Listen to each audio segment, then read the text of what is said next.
सगळ्या गोष्टी मागायलाच देवाचं दर्शन येत असतं, अशातला काही भाग नाही.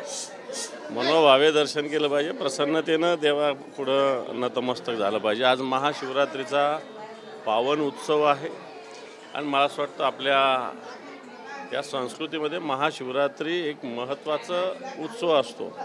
आणि आज या घृष्णेश्वराच्या चरणी मी दरवर्षी सातत्यानं महिन्याला इथं चक्कर असतेच माझी, परंतु विशेषतः महाशिवरात्रीचा सगळ्यात महत्त्वाचं असतं.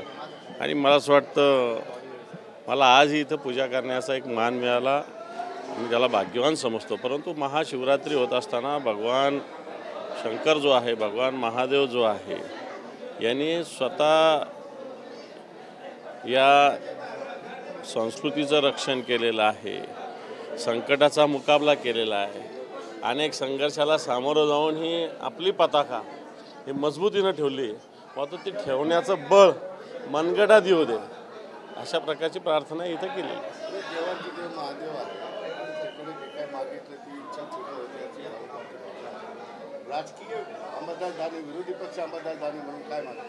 नाही, हे बा मी एक भाविक म्हणून इथं आलेलो आहे. प्रत्येक वेळेस काय इथं मागायलाच आलं पाहिजे आणि देवाने दिलंच पाहिजे अशातला काही भाग नाही. मनोभावे दर्शन केलं तर सगळ्या गोष्टी होत असतात, असा माझा अनुभव आहे. आणि म्हणून त्याच्यामुळे काय मागावं अशातला काही भाग नाही. पण आपला महाराष्ट्र असेल, आपला देश असेल, सुखी राहो, समृद्धी राहो, आपले समस्त देशातले बांधव सुखी समृद्धी राहो, ही सगळ्यात महत्त्वाची भावना आहे.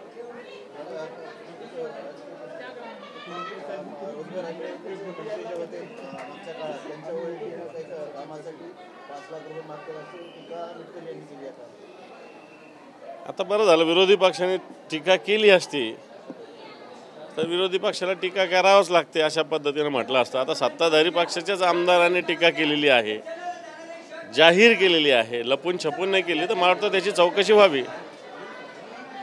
संतोष देशमुख यांच्या कुटुंबाने अन्नत्याग केलेला आहे, आम्हाला योग्य दिशेने तपास होत नसल्याचा आरोप त्यांचा आहे.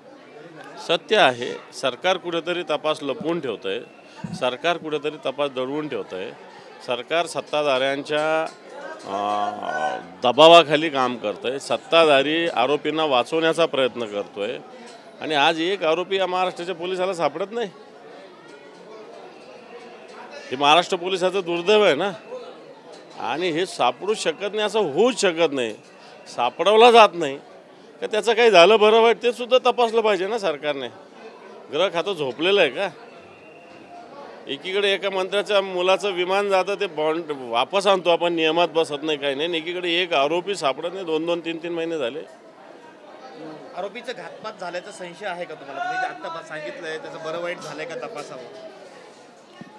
बरं वाईट हे लोक फार महाकठीण आहे. जे आतमध्ये ते कठीण आहे, जे बाहेर राहिले ते पण कठीण आहे. हे काहीही करू शकतात. शिवाजी महाराजांबद्दल वादग्रस्त वक्तव्य केल्याची क्लिप आली नागपूरच्या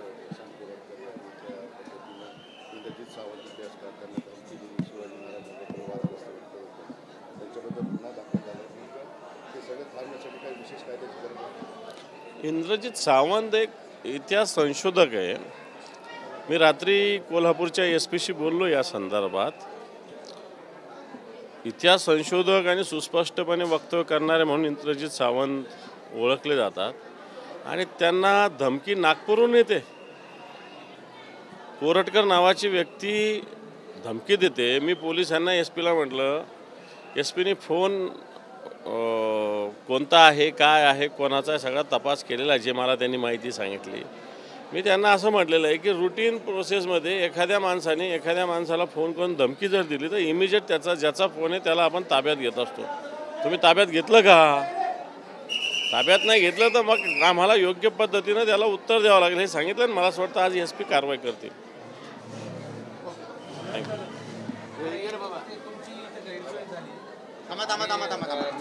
भक्तांची मोठी गैरसोय होती आहे, याला तुमचा अनुभव काय? याला जबाबदार कोण आहे? काय करायला हवं? विश्वस्त दरवर्षी असंच असतं आणि यावर्षी तर जास्त झाले. असं आहे इथे हे घृष्णेश्वर हा जो सगळा परिसर आहे पुरातत्व खात्याच्या अखत्यारीत येतो. इथं जे पुजारी आहे यांना अतिशय मर्यादित अधिकार आहे, पोलिसांना सुद्धा मर्यादित अधिकार आहे. पण प्रशासनाने, जिल्हाधिकाऱ्यांनी, तहसीलदारांनी उच्चस्तरीय बैठक घेऊन सगळ्या व्यवस्था करायला पाहिजे होत्या, हे निश्चित आहे. ठीक आहे, सकाळी सकाळी त्रास झाला, दिवसभरात होणार नाही, याची खबरदारी निश्चित आम्ही घेऊ.